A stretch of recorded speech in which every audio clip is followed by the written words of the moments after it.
How to program the machine is menu, new job, length sheet, in this case is 59.60, okay, one fold, okay, this is the distance in the middle, this is the folding on top, we have a creasing, and then we fold in this way, and we have the pressing.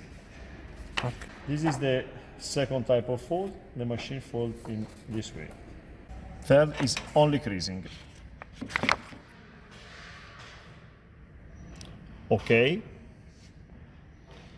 Now the machine asks if we want to press the sheet after the folding, and now we decided to press for 1 second, and we can adjust less or more.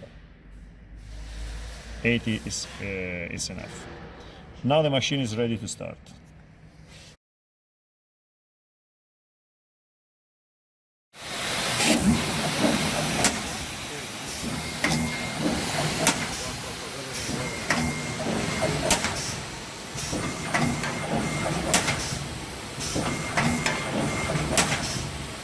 We have creasing, folding, pressing, and exit. Right to the sheet.